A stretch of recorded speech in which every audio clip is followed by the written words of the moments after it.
Welcome to Family History Mysteries, a podcast that tells the stories uncovered through family history research, the unexpected stories of everyday people. I am an avid family historian who has been compiling my family tree for over 15 years, with nearly 20,000 people recorded in my trees. And please put a review on my podcast. That will certainly help in getting the word out there and creating more listenership. Episode 170, The Howard-Smiths. Just a word of warning, there is reference to suicide in this episode. In November 1936, there was a snippet of information in a newspaper and it was titled Australian Millionaire. This was in London and it said the late Mr. Harry Bellingham Howard-Smith, director of the shipping line bearing his name and of other Australian companies, left an estate in England and Australia valued at $1,077,012. So a huge amount of money in those days. So who was Harry Bellingham Howard-Smith and where did he obtain his riches from? Harry Bellingham Howard-Smith was born in 1861 at Emerald Hill in Victoria. His father was Captain William Howard-Smith and his mother Agnes Rosa Allen. His father was a master mariner and a ship owner who was born at Yarmouth, Norfolk, England. His father, Harry's grandfather, Ormond Smith, was also a mariner, ship owner and mail contractor for Amsterdam and Rotterdam in Holland. At 10, William Howard-Smith went on his first voyage. He later studied navigation and qualified as a master. He became partner with his father at the age of 21 and was given command of the steamship Adonis. For some years, he was also employed by Malcolmson Brothers, ship owners, and sailed to Dutch, Spanish and Latin American ports. William married Elizabeth Gilhuisen, who was born in Amsterdam on the 31st of October 1839. They had one son, William Jr., who was born in 1842 in Amsterdam, but Elizabeth died in childbirth and she was only 29.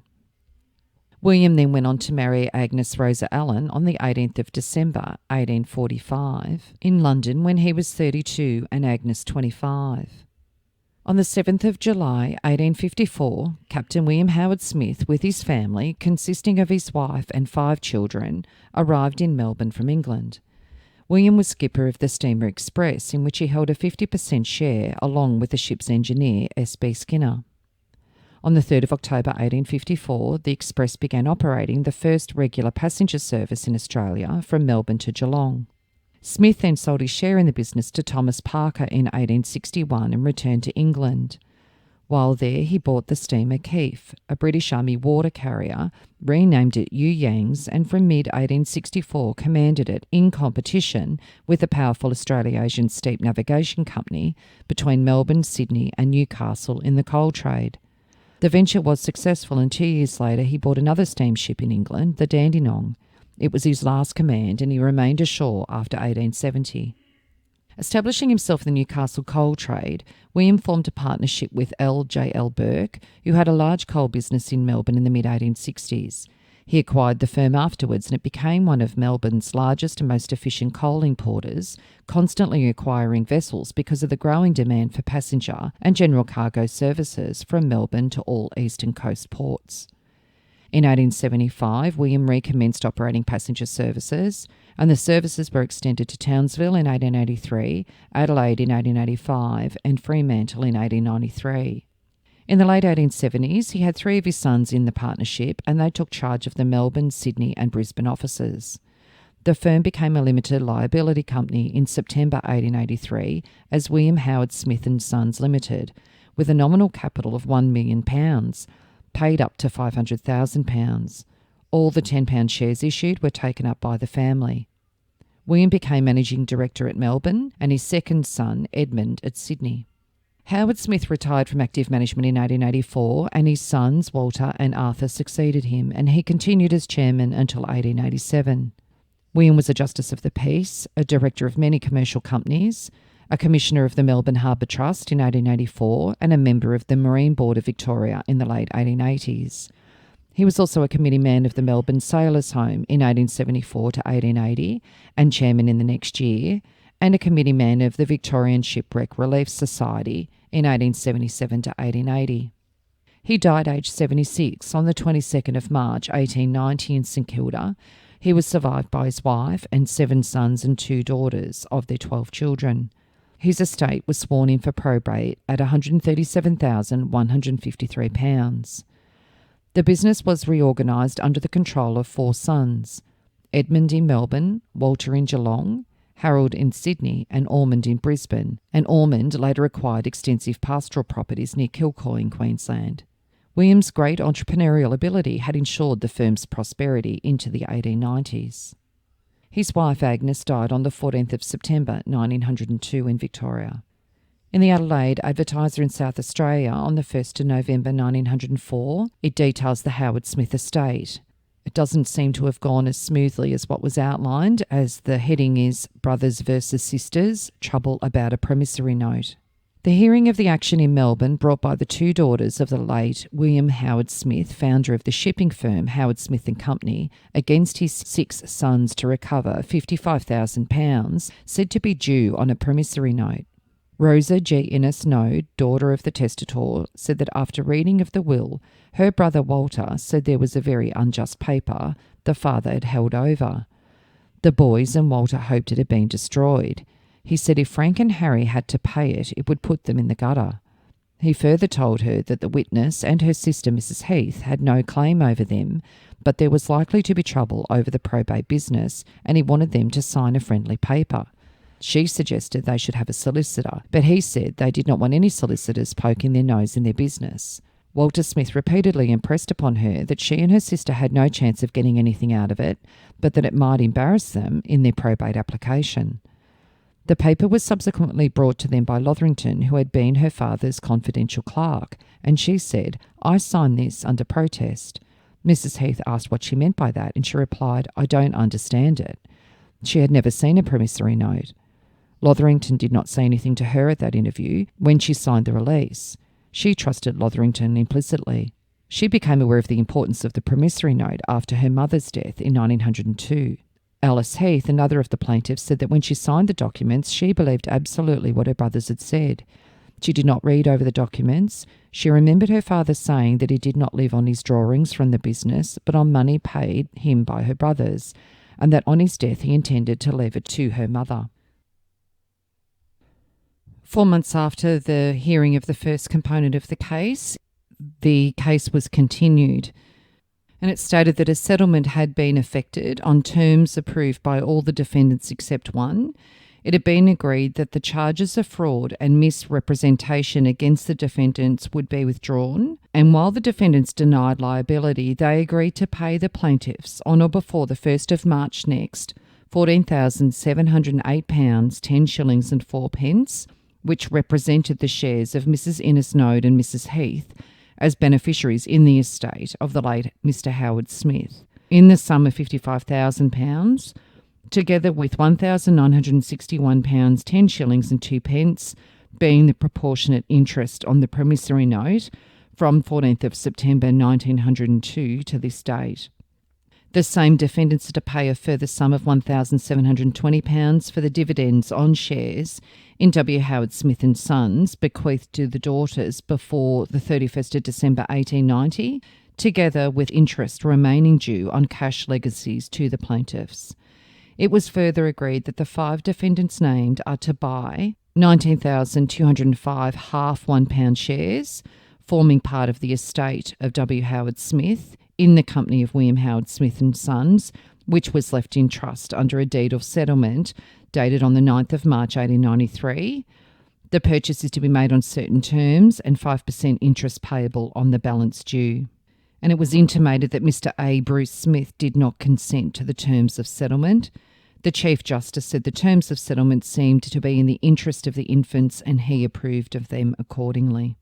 So it seems that the family did essentially come to an agreement and settled this. And it's interesting that we see Bruce as being the exception to the rule. And as we know, he was the one that was left out of his father's will. So with the company after William's death, in 1928, the company's headquarters moved from Melbourne to George Street in Sydney. In 1947, Howard-Smith withdrew from the interstate passenger market and concentrated on bulk shipping and the management of specialised ships for others. In 1961, the Melbourne Steamship Company was taken over. In 1972, a takeover offer was made by R.W. Miller. Although not successful, Howard-Smith gained a 35% shareholding.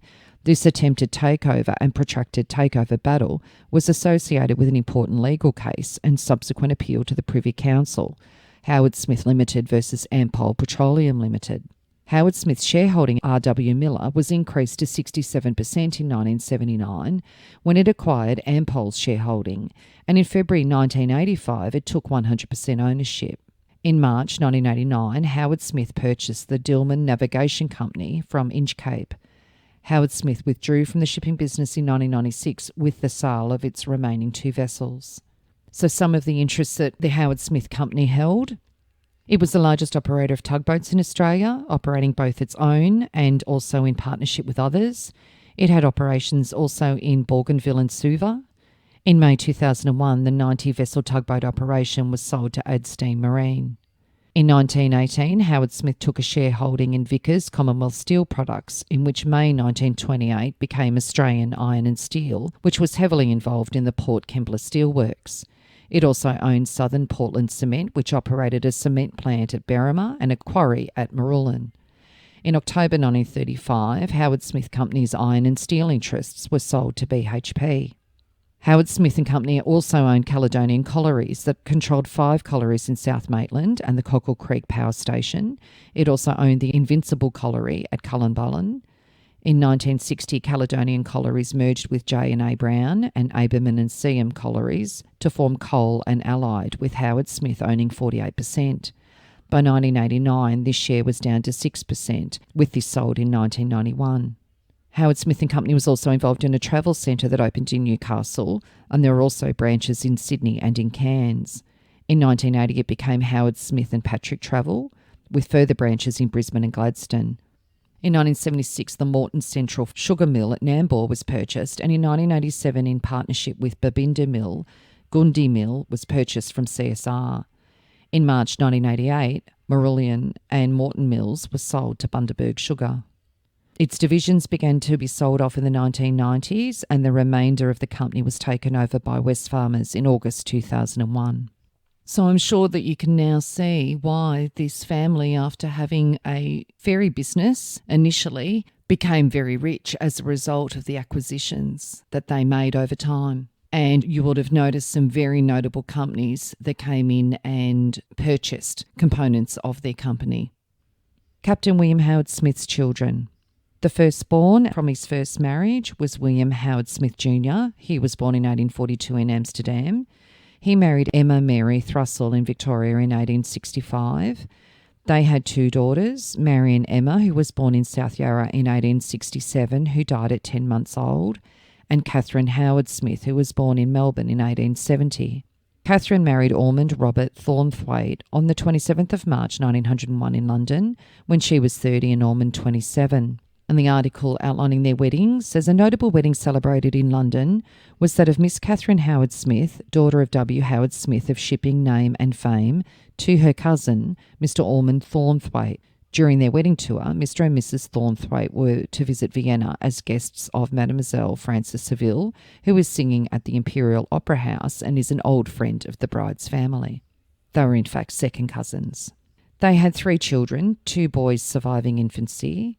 Ormond worked in the Providore part of the family company, and they moved to Melbourne in 1909 and then to Sydney by 1913. On the 23rd of July 1919, it says Mr. Ormond R. Thornthwaite, who for the past 9 years has occupied the position of Sydney Providore for Australian Steamships Limited, is about to leave for England. Yesterday, on behalf of the staff, Mr. R. R. Murdoch, Sydney manager, presented Mr. Thornthwaite with a handsome gold watch. Several of the officers of the company spoke highly at Mr. Thornthwaite's ability and popularity. Catherine died on the 31st of March 1962 at North Ryde, New South Wales, at the age of 88. The second surviving daughter was Mary Constance Howard-Smith, who was born on the 16th of September 1871 in Melbourne. She married James Percy Gwatkin on the 11th of October 1902 in London when she was 31 and James 33. They had 2 children. They lived in Wales, where James worked for the family business shipbroking firm. Mary died on the 17th of December 1926 at Newport in Wales. Their mother, Emma, died on the 20th of September 1872 in Victoria. She was only 28. This was only a year after their youngest daughter, Mary, was born. In 1911, their father, William, was living in London with his niece, Cora Saville, and his grandniece, Beatrix Saville, and listed himself as a ship owner. And William Jr. died in 1921 in London, aged 75. William Howard-Smith's second child and the firstborn of his second marriage was Edmund Smith, who was born on the 17th of January 1847 in London.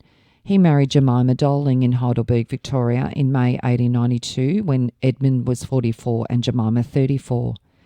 He died on the 13th of April 1914 in Victoria, aged 67. And upon his death there was an obituary, death of Mr. E. Smith. The death occurred at Cowes on Monday night of Mr. Edmund Smith, second son of the late Captain William Howard-Smith, the founder of the shipping firm of William Smith Limited. The deceased, who was 70, arrived in Australia in his early youth and was educated at Melbourne Grammar School. Eventually he became associated with the firm of Howard-Smith and Company, and until about 10 years ago he took an active part in the management of the company. He owned two valuable city properties, Oxford Chambers in Burke Street and Empire Buildings in Flinders Street, in addition to several country estates. At various times in his public career, Mr. Smith was president of the Central Council of the Employers' Federation, president of the Employers' Union and Shipowners' Association, a member of the Royal Commission on the Melbourne University in 1902, and of the committee appointed to report on electric traction. He was elected to the Legislative Council in 1902, but resigned in the following year to become a candidate for the Senate. For some years, Mr. Smith has lived a retired life at Cowes. On Thursday, he was seized by a sudden illness. Mrs. Smith predeceased her husband by about 12 months, and there is no family. Mr. Bruce Smith, MP, is a brother of the deceased. And another article outlining his death, the death of Mr. Edmund Smith in Melbourne a few days ago severs the link with the past as far as Australian shipping is concerned. The deceased was a son of the founder of the now worldwide known firm Howard-Smith and Company, and in his early days he began his connection with maritime life in Australia. At that time, his father, the late Captain William Howard-Smith, arrived from England as joint owner of the Steamer Express in 1854 that ran from Melbourne to Geelong. It did not take the captain very long to arrive at the conclusion that the Australian colonies were only in their infancy, and his far-seeing observation and practical experience were extremely valuable inasmuch as they enabled him to see what an important influence Australia must assume years after in its commerce of the world. The opening existed for a thoroughly capable businessman conversant with shipping matters and the requirements of the public in commencing a steamship service, which was then called an intercolonial one, as in those days the now called states were known as colonies, and he decided that Melbourne should be the base of the operations. 17 years had elapsed since the first of the settlers had crossed the Bass Strait from Tasmania when Captain William Howard-Smith landed in Melbourne. The number of the inhabitants in the whole of Victoria was under 100,000, but the following year saw a general period of prosperity owing to the gold rush, and Captain Howard-Smith decided to invest his money in the way of extending intercolonial steamship services. In 1862, he sold his interest in the Melbourne-Geelong business and proceeded to England to purchase a steamer for the intercolonial trade.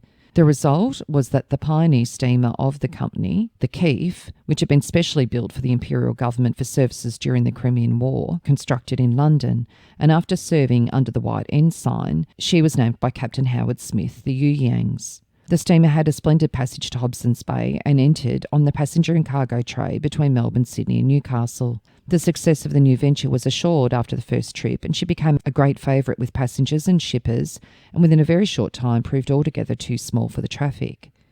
In 1866, Captain Howard-Smith made another trip to the old country, and a few months later 2 steamships were flying Howard-Smith house flags. Year by year, the business steadily increased, and the company began to extend its services to different states. The vessels engaged to prove themselves well up to the requirements and were very comfortable crafts and popular with travellers. The firm's financial stability became so assured that new steamships were continually added to the fleet, which is now composed of first-class up-to-date steamers.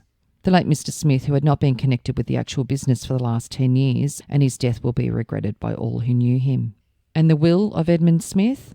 The will of the late Edmund Smith of Toorak, Victoria, was sworn in a probate at £151,000, and William Howard-Smith, as next of kin, is claiming the estate as Edmund Smith was interstate. In other words, he hadn't left a will. Captain William Howard-Smith's third son, Ormond Charles Howard-Smith, was born on the 3rd of October 1849 at Rotherheath, Surrey Quay in London. He married Mary Louisa Ayres in Melbourne on the 1st of May 1876, and they had 3 sons. They lived in Geelong and Melbourne. Mary had been born in Jamaica and had arrived in Australia in 1854 with her family. She died in Brisbane in November 1921 at the age of 72. Ormond then married Charlotte Hanks, known as Vera, at Burwood, New South Wales in 1921. He was 72 and Charlotte was 38. Ormond died on the 10th of August 1936 in Chatswood, New South Wales at the age of 86. And his estate was announced in the papers: £378,600, Sydney estate, legacy to nurse. An estate left by the late Mr. Ormond Charles Smith, formerly of Gordon, who died on the 10th of August aged 85, was described in papers filed for probate purposes as a gentleman and appointed his executors and trustees. To his wife, Mrs. Charlotte Sarah Smith, Mr. Smith left his residence in Nelson Row, Gordon, together with certain shares and a legacy of £20,000. Subject to other legacies, the residue of the estate was left on trust for his 2 sons as tenants in common.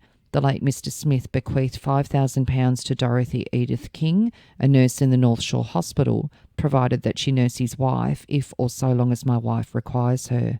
The trustees were directed to pay the legacy when directed to do so by Mrs. Smith or on Mrs. Smith's death. There were also legacies of £500 to his wife's maid, Mabel Eva Well.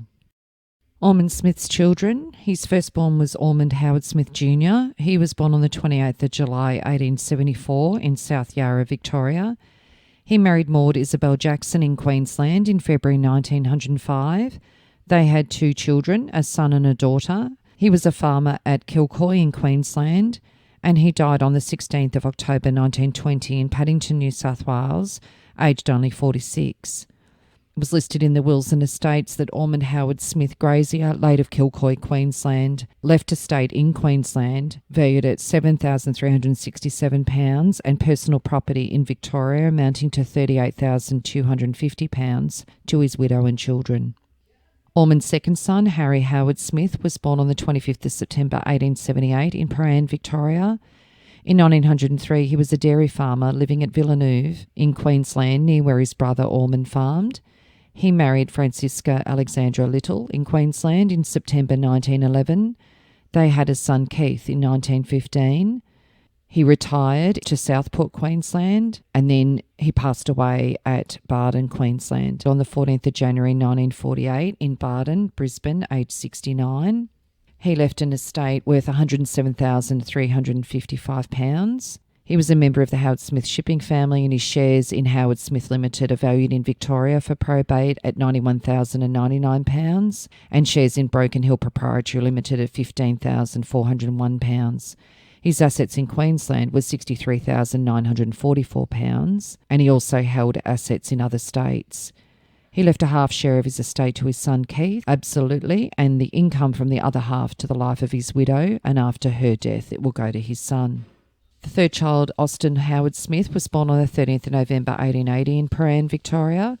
He married Ada Howell at St Stephen's Church in Sydney in March 1906. In the Who's Who in Australia publication in 1944, it said that Austin Howard-Smith was chairman and managing director of Howard-Smith Limited, Australia Steamship Proprietary Limited, Caledonian Collieries Limited, chairman of Australian Sugar Company Proprietary Limited, Invincible Colliery Limited, vice chairman Southern Portland Cement Limited, and director of Southern Blue Metal Quarries Limited.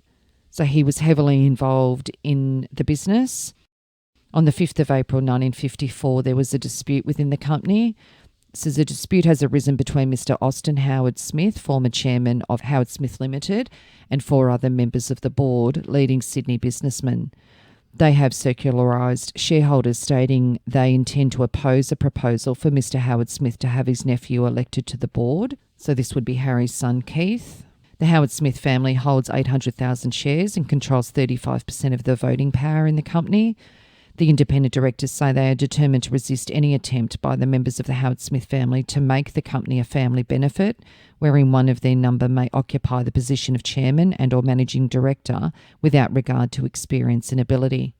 Referring to the past control of the company, they state that from 1948, Mr. Austin Howard-Smith's health has been such as to make it impossible for him to carry out effectively the position of chairman, which he occupied until last month. Mr. Howard-Smith has indicated that the family would put up one candidate for the board and possibly two, and that is in fact what they did, so Keith was successfully added to the board of the company. Austin died on the 7th of February 1956, so only a little short of 2 years after that event, at the Wolf Convalescent Home at Woollahra, New South Wales, aged 75, and they had no children. The fourth child of William Howard-Smith was Arthur Bruce Smith. He was born on the 28th of June 1851 in Surrey, England. He married Sarah Jane Cresswell in Toorak, Victoria on the 15th of January 1879. He was disinherited by his father in 1877. He was Colonial Treasurer in 1891 and a barrister, and he died on the 14th of August 1937 in Barrel, aged 86. And his death notice states Mr. Arthur Bruce Smith, KC, a leading figure in the campaign for Federation, died at his home Walden at Bowral. A son of the founder of the firm of Howard Smith and Sons, Mr. Smith was born in London in 1851 and educated in England, and was called to the bar of the Inner Temple in 1877. He later practised at the bar in Sydney. He represented Gundagai in the State Parliament in 1882 to 1884, and after a lapse of parliamentary activity for a few years, during which he built up a wide practice in the law courts, he was elected to represent Glebe in 1889. He became Minister for Public Works in the Parks Ministry from that year till 1891. He remained the representative of Glebe until 1894. Mr. Bruce Smith was a tireless worker for Federation, and after the inauguration of the Commonwealth, he was elected to the House of Representatives. He remained a member of the Federal Parliament until 1919.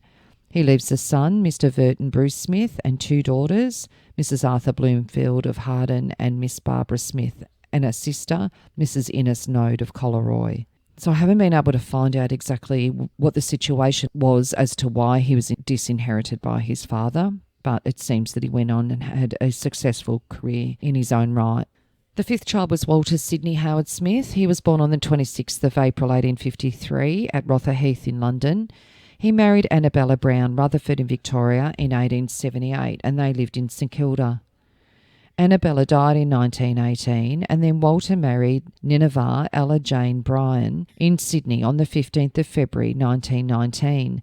He was 65 and she was 33. Walter died in Rotorua in the Bay of Plenty, New Zealand on the 19th of March 1922. The death notice states, Walter Howard-Smith, cable advice was received in Melbourne today of the death at Rotorua of Walter Sidney Howard-Smith, a director of the well-known shipping firm Howard-Smith Limited. Mr. Howard-Smith had been in indifferent health for some time, and accompanied by his wife had been spending a holiday in New Zealand. Nivenah then married Ernest Bradshaw, and there came a little bit of a twist in events at this point. The title states, Millionaire Wife's Tragic Death, Fortune for Ex-Chauffeur Husband. The great love of a millionaire's widow for an English chauffeur, their marriage, the wife's death from poison, which it is believed she took in mistake, and the chauffeur's subsequent inheritance of £1 million was disclosed in Sydney recently. The story begins in 1914 when Mr. Walter Howard-Smith, whose family founded one of the best-known shipping firms in the country, went to England with his young bride. She engaged, as chauffeur, Ernest Bradshaw, who returned to Australia and toured the country with Mr. and Mrs. Howard-Smith, and later he went to New Zealand with them.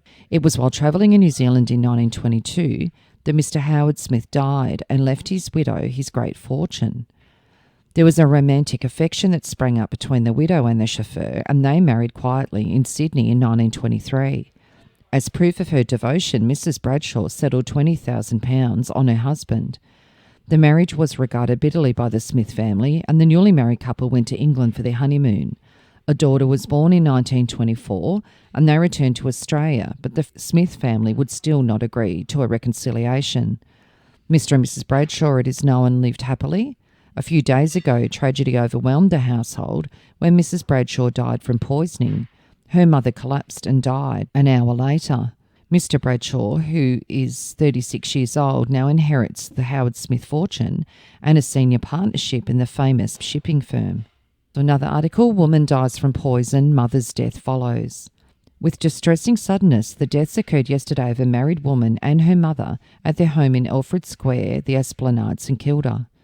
Shortly after 10 o'clock yesterday morning, Dr Hubert Blaubaum of Grey Street, St Kilda, received an urgent call to a house in Alfred Square where Mr Ernest Bradshaw lived with his wife, Nineveh Ellen Jane Bradshaw, 39, and her mother, Mrs Maria Jane Bryan, aged 70, and other relatives.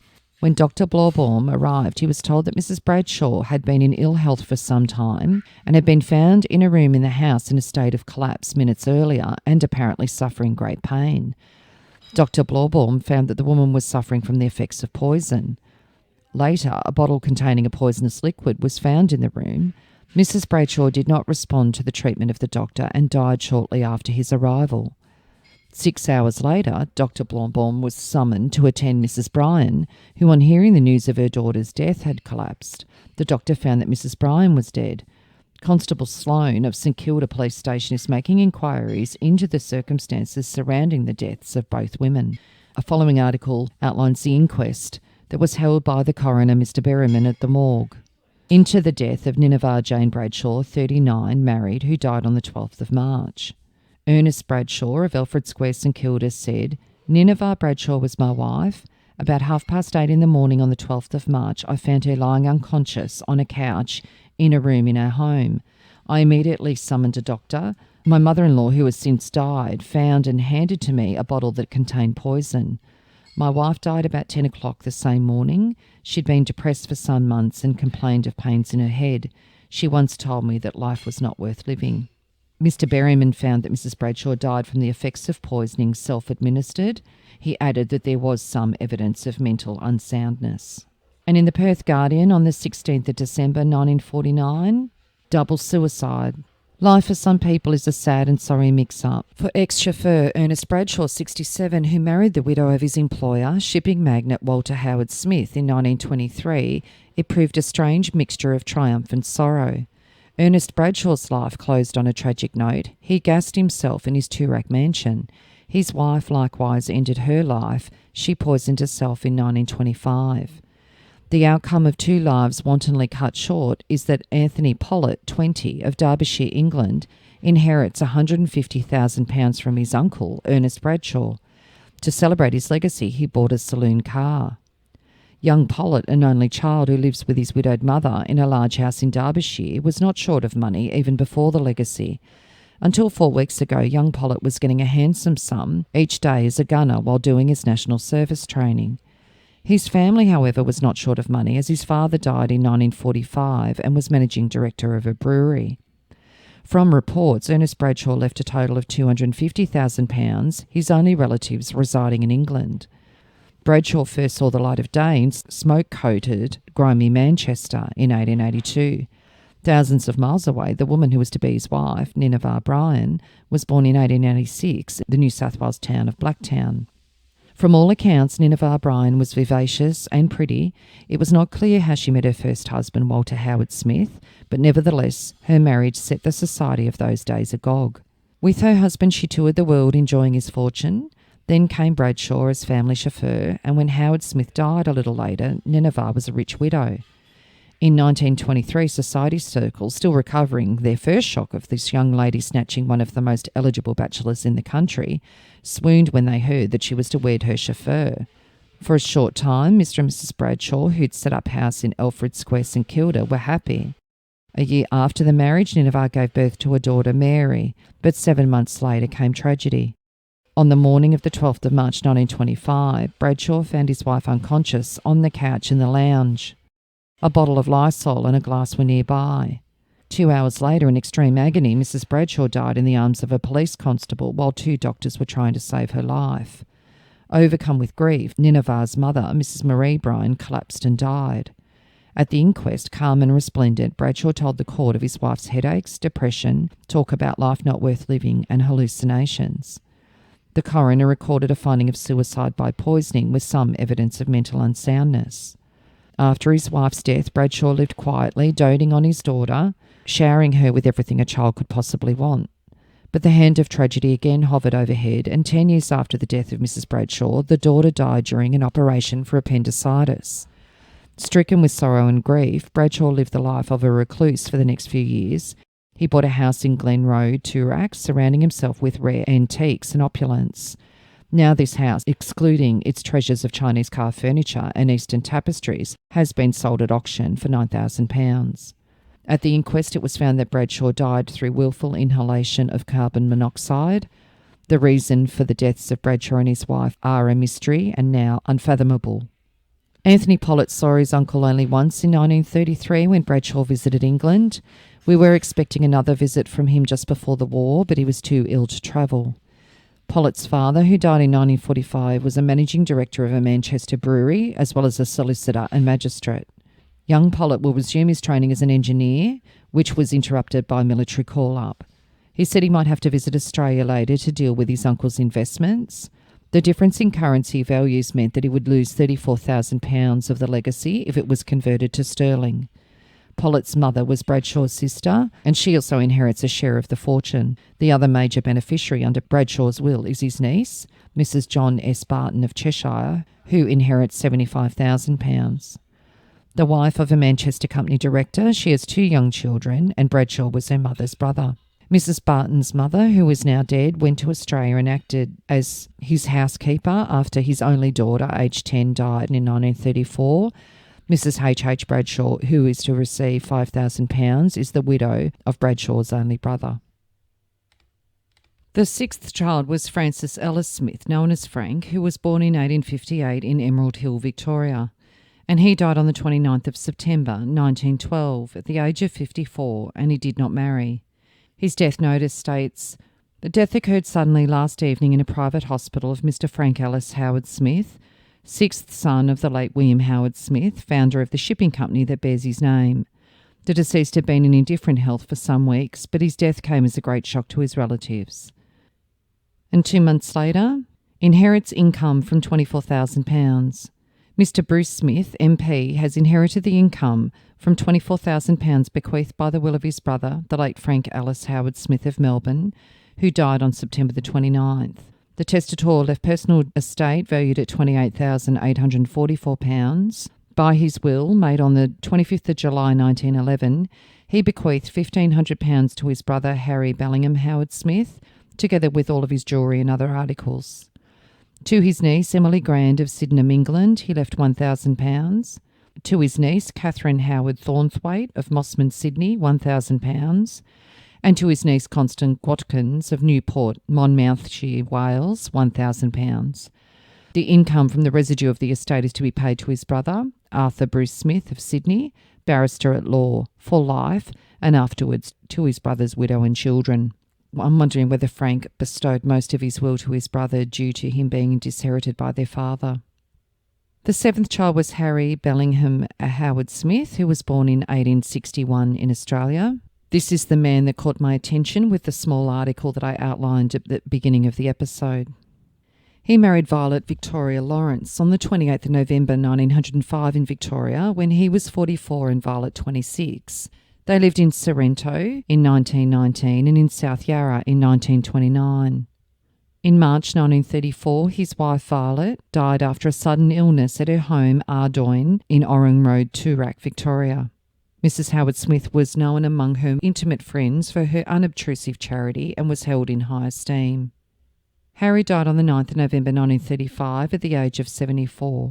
And his death was outlined in the paper. Mr. H. Bellingham Howard-Smith, chairman of directors of Howard-Smith Limited and a son of the founder of the company, died on Saturday after a long illness in his home, Fairley House in South Yarra, the 7th son of the late Captain Howard-Smith, and after being educated in England, he came to Melbourne to join the family shipping firm. The interests of the company expanded remarkably, amongst its subsidiaries, of which Mr. H.B. Howard-Smith was at the time of his death a director, and they were the Australian Steamships Proprietary Limited, Caledonial Collieries Limited, Southern Portland Cement Limited, and the Australian Sugar Company. Harry was also a director of the Northern Assurance Company Limited. Mr. H.B. Howard-Smith was a widower, and the funeral at his own request was strictly private. And as mentioned, his estate was valued at £1,077,012. And in the Melbourne Herald on the 5th of February 1936, $1 million will of shipping magnate. Many large legacies are provided for in the will of Mr. Harry Bellingham Howard-Smith, formerly of Sorrento but late of South Yarra, ship owner. According to an affidavit by Charles Thomas Martin, Victorian manager of the Equity Trustees, Executors and Agency Company Limited, and as mentioned, Charles Thomas Martin was the wife of Maria Nimmo that features in episode 168 Cranford House. In support of the application for probate, the testator's real estate in Victoria amounts to £12,873 and his personal property £1,053,343. He also possessed property worth £39,000 in New South Wales, £10,300 in South Australia, £4,300 in Tasmania, £1,260 in Queensland, and £14,300 outside Australia. Mr. Howard-Smith's will was dated on September the 1st, 1931. He also made 3 codicils, dated respectively on the 13th of January 1933, the 2nd of April 1933, and the 7th of October 1935. By his will, he appointed his wife, Violet Victoria Howard-Smith, and the Equity Trustee Executors and Agency Company Limited as executors and trustees of his will. However, Mrs. Howard-Smith predeceased her husband by 18 months. In his will, he bestowed to his wife all of the pearls, jewellery and personal ornaments belonging to her or in her possession, and he bequeathed to her also his wearing apparel, watches, jewellery, household furniture, motor cars, and generally all articles of personal, domestic and household use. He gave to his wife £50,000 in priority to all other bequests. He bequeathed the following legacies to persons living at the date of his death: £20,000 each to Laura Rutherford Osborne, sister of his wife; Nancy Heath, daughter of his sister Alice Emma Heath, who is deceased; and Barbara Beatrix and Verton, children of his brother Arthur Bruce Smith. He directed his trustees to invest £30,000 and pay the income therefrom to Rebecca Rutherford, aunt of his wife, during her life and after her death upon trust for his wife, if then living, and in the event of his wife predeceasing, Rebecca Rutherford, then upon trust for such of the children of Laura Rutherford Osborne as should be living at the death of Rebecca Rutherford. To Gretchen Howe, daughters of his sister Rosa Gertrude Innes Node, he left £10,000 in priority to other legacies. He directed his trustees to set apart £5,000 to be invested and the income paid to Lorna Rutherford Rumsey and Mavis Rutherford Welch, daughters of the late Richard Alexander Horne, Agnes Datreya of British Central Africa, and Aileen McAvoy of Ormby Grove, Toorak, respectively, during their lives, and upon the death of each of them, the trustees are directed to stand possessed of the principal sum upon trust for such of the children of the testator's sister, Rosa Gertrude Innes Node, as shall be living at the date of such respective deaths. He also provided a legacy of £2,000 to Frederick Thomas Cruz, solicitor; to Edwin Harold Flack of Melbourne, accountant, he gave the income from £1,000, and on Mr. Flack's death, the £1,000 to go to William Shearer Phillip. To William Forster Woods, a Melbourne sharebroker, he gave the income of £1,000, and on Mr. Woods' death, the £1,000 to go to Donald Cameron, who is Woods' chief clerk. To the following persons subject, there being in his employ or in the employ of Howard-Smith Limited at the time of his death, he gave the following legacies: £5,000 each to William Henderson and L. Wood Hewen, £1,000 each to Jeremiah Carlton McGann, Robert Refew Murdoch, William J. Lormer, Stanley Giddy, Ernest Elders, John William Coe, Godfrey Kinvan Lotherington, William Edward Forster, August Beck, Charles Henry Richardson and John Hoder. £500 to John Ross Milne, £250 each to Reginald Johnson and David Forbes. If any of those legatees should have died while in the testator's employ, the legacies would pass on to the widows. In the event of Edward L. Wood Hewen predeceasing the testator and dying unmarried, Mr. Howard-Smith directed that the legacy of £5,000 should pass to Mr. Hewen's youngest sister, Gladys Hewen. Subject to those provisions, he bequeathed all his real and personal estate to his wife.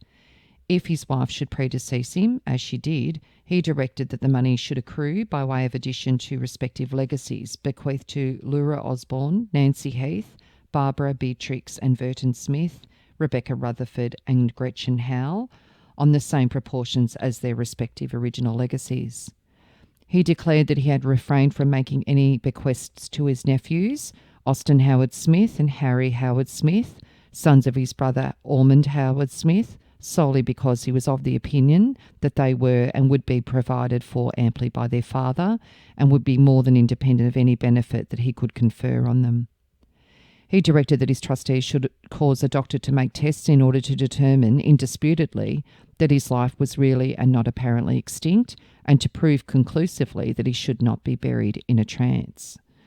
He expressed the desire that neither his wife nor any of his relations should wear in his memory more mourning than the minimum sufficient only to comply with popular custom, and that his funeral be the most primitive and simple, and that the followers be restricted solely to relatives and nearest friends who were beneficiaries under his will. In his first codicil, Mr. Howard-Smith directed that his body be cremated. In his second codicil, he bequeathed all his jewellery and personal effects to his godson, Lawrence Osborne of Bolaro, New South Wales, and his clothing to his valet, John Ross Milne. There are many other bequests ranging from £5,000 downwards. In his third codicil, Mr. Howard-Smith revoked the directions that his body be cremated and expressed the desire that he be buried in his family's ground in St Kilda Cemetery. In 1934, when Mr. Howard-Smith was on his sickbed, he instructed the Equity Trustees Company Limited to distribute £175,200 among 43 charitable institutions and persons. Mr. Howard-Smith's letter of directions to the trustee company was the subject of litigation, which was carried to the High Court and was eventually won by Mr. Howard-Smith. The legality of the letter itself was not questioned. Benefits ranging from £100 to £20,000 were mentioned in the letter. The eighth child was Alice Emma Smith, who was born in 1863 in Australia. She married an Englishman, Charles Hanson Byron Heath, in Victoria in 1888. Charles was a manufacturer, and they had a daughter, Nancy Gertrude Byron Heath, in January 1896 in Brighton, Victoria. Nancy did not marry, and Alice died on the 23rd of November 1909 in Australia, aged only 46. The ninth child was Rosa Gertrude Howard-Smith, who was born on the 19th of August 1865 in St Kilda, Victoria. She married an Englishman, Sydney Reginald Innes Node, in 1886 in Victoria. Sydney was a tea exporter. They moved from Melbourne to Brisbane in 1905 and then lived in Canada for 7 months over 1920 and 1921, and then resided at Parliament House in Sydney in 1928.